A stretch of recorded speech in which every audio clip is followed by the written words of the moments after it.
Ei, gente, tudo bem? Meu nome é Ícaro Belém e este é o Uai, Professor. Então, no vídeo de hoje eu vou falar um pouco para vocês sobre três indicadores sociais que a gente usa bastante na geografia e também fora da geografia, em várias áreas do conhecimento, que são muito importantes para a gente conseguir compreender, conseguir fazer comparações e para a gente entender e fazer análises também. Você já deve ter ouvido falar de algum deles, que é o PIB, Produto Interno Bruto, o IDH, o Índice de Desenvolvimento Humano, e o Índice de Gini. Tá, mas como que eu vou falar isso para vocês? Eu já vou dar um exemplo que vai ser através do filme Que Horas Ela Volta. Não sei se vocês já viram o filme, mas o filme conta a história de uma empregada, a Val, que é interpretada pela Regina Casé, que ela sai do Nordeste e vai para São Paulo para cuidar, para ser babá e depois empregada doméstica, dentro da casa de uma família mais rica. O filme vai contar principalmente as relações entre ela e seus patrões e como que isso vai se desenvolver ao longo do filme e como que é aparente as diferenças sociais, as desigualdades que as pessoas vivem. O primeiro indicador que eu vou falar é o Produto Interno Bruto. O que seria o Produto Interno Bruto? O PIB, que eu vou chamá-lo de PIB, ele vai ser basicamente a soma de todos os bens e serviços que um determinado país produz. Vai ser um valor que, a partir da moeda de cada país, que vai falar qual que é as relações, como que é, a produção de serviços dentro daquele país vai se dar. Tá, mas para que eu vou usar isso? Para que serve o PIB? Com ele, a gente faz algumas análises. Com o que a gente pode fazer com o PIB? A gente pode ver se a evolução do PIB foi positiva, se a evolução do PIB foi negativa.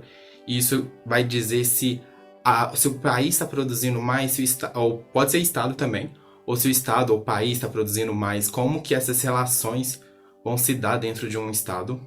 É possível também a gente fazer comparações com outros países para a gente pensar como é que está a evolução do PIB, como é que o PIB é em um país e é em outro. E também a gente pode fazer o que a gente chama de PIB per capita, que seria o valor do PIB dividido pelo total de habitantes.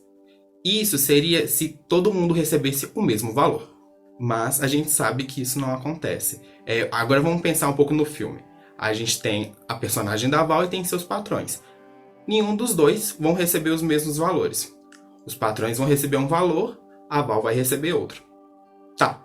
Nisso a gente consegue pensar em como é que, por exemplo, o PIB per capita não diz respeito a todas as pessoas. Ele vai ser uma ideia sobre como que seria uma possível distribuição de renda. Ele não diz respeito a essa distribuição de renda. Isso é uma das críticas acerca do PIB. Outra questão é que o PIB não vai dizer acerca da educação, não vai dizer acerca da saúde e não vai dizer em relações a questões sociais. Ele vai basicamente dizer a partir de aspectos simplesmente econômicos. E uma coisa que é importante a gente pensar também é que não necessariamente os países que tiverem os maiores PIBs vão ter condições melhores do que os países que tiverem os menores PIBs. Isso vai variar de acordo com uma gama de aspectos. Agora a gente vai para outro indicador social, que seria o IDH, o Índice de Desenvolvimento Humano. O IDH foi proposto na década de 1990 para contrapor ao PIB, porque enquanto o PIB só falava de questões econômicas, aspectos econômicos, o IDH veio para ir para questões sociais. Tá, a gente vai ver que o IDH é um número que vai de 0 a 1, sendo 0 um IDH baixo, o que seria condições sociais relativamente menores, e o mais próximo de 1, condições sociais relativamente melhores. Tá, mas o que o IDH vai pensar? O que o IDH vai usar como base para criar esse índice? Ele vai utilizar 3 pilares, sendo da saúde, que seria a respeito das expectativas de vida da população de determinado local. A educação, que vai falar sobre a média de anos que um adulto maior que 25 anos vai estar dentro do ensino. Isso seria a respeito, por exemplo, a média de pessoas graduadas e pós-graduadas. E também vai falar sobre a expectativa de anos que uma criança vai ter dentro do ambiente escolar. E o último pilar vai falar sobre a renda nacional bruta per capita por pessoa e também sobre a paridade, sobre as condições de compra, como que aquelas pessoas daquele determinado local vão ter esse acesso à compra. Com o IDH, a gente consegue fazer diversas análises sobre condições sociais de determinados locais. ele pode ser feito tanto para países, quanto para municípios, quanto para estados. E nisso a gente vai ter uma ideia geral de qual que é a disponibilidade dessas condições sociais. A própria ONU também, ela fala que não abrange todos os aspectos do desenvolvimento. Apesar do IDH ser, vamos dizer assim, mais completo em relação ao PIB para falar sobre o desenvolvimento de um local, ela não vai abranger alguns aspectos, como, por exemplo, a democracia, a participação social, a equidade e também a corrupção e diversas outras questões.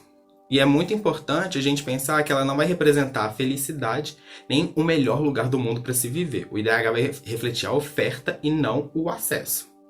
Vamos pensar um pouco sobre onde que vivem os personagens do filme. O local onde que a Val mora, apesar dela passar durante a semana dentro da casa de seus patrões, ela mora num bairro mais afastado. E os patrões moram em um bairro rico. O que acontece? Se a gente for analisar o IDH tanto do bairro da Val quanto do bairro dos patrões, vão ser bem diferentes. As oportunidades e o acesso a essas questões vão ser muito maiores nos bairros dos patrões do que no bairro da Val. E o último índice que eu vou falar é o índice de Gini. Não sei se vocês já ouviram falar, mas ele, em linhas gerais, ele vai significar a desigualdade de um local. Ele vai falar acerca da desigualdade de oportunidades, de acesso de um local. Ele vai ser uma ideia oposta ao PIB. O índice de Gini ele é comumente usado para falar acerca da desigualdade de renda, mas ele pode falar sobre diversas questões de distribuição, como, por exemplo, a distribuição de terra, de riquezas, entre outras. O índice ele vai de 0 a 1, só que no índice de Gini, quanto mais próximo de 0, mais igual vão ser as condições de acesso. E quanto mais próximo de 1, mais desigual vai ser as condições de acesso de um local, vai ser a distribuição de um local. Vamos pensar, por exemplo, quanto mais próximo de 0, todo mundo recebendo a mesma quantia, e quanto mais próximo de 1, uma pessoa vai receber 1 milhão e a outra pessoa vai receber 0. Só em linhas gerais, de uma ideia geral para a gente pensar. Com o índice de Gini é muito interessante a gente pensar a evolução da desigualdade em determinado local. A gente consegue observar a evolução do índice em determinados períodos de tempo, e com isso a gente consegue ver, por exemplo, se um local aumentou a desigualdade, se um local diminuiu a desigualdade, a distribuição. Uma coisa que é muito importante a gente pensar quando a gente está analisando todos esses índices é a gente pensar no contexto, porque o contexto vai dizer muito sobre determinado local, sobre determinadas condições. Agora vamos pensar na cidade onde se passa o filme, que horas ela volta, que é São Paulo. Se a gente for pegar os dados de São Paulo, a gente vai observar um crescimento do índice de Gini. Vai crescendo ao longo do tempo. Em 2010, o índice era de 0,6453, o que é um índice razoavelmente alto. O que diria a respeito que existe uma grande quantidade de desigualdade na região. É interessante a gente pensar também no índice de Gini, que ele não diz respeito muito sobre as oportunidades. Ele vai ser respeito à distribuição daquelas questões. Eu espero que vocês tenham entendido. E é muito interessante a gente ter essa noção desses índices, porque a gente vai ver ele em vários lugares. A gente vai ver ele em questões de prova, mas também a gente vai ver muito eles na sociedade de... o PIB do Brasil cresceu, o IDH do Brasil está em tal posição, o índice de Gini nesse local é tal. E nisso a gente vai ser possível a gente compreender melhor o local onde a gente vive, a sociedade que a gente vive. Então, gente, é isso. Eu espero que vocês tenham gostado. Dá like no vídeo, compartilhe com seus amigos, comente se vocês tiverem alguma dúvida, se vocês conseguiram compreender. E é isso. E me sigam nas redes sociais, HorácioBH, Ícaro de trás pra frente. E é isso. Muito obrigado, gente.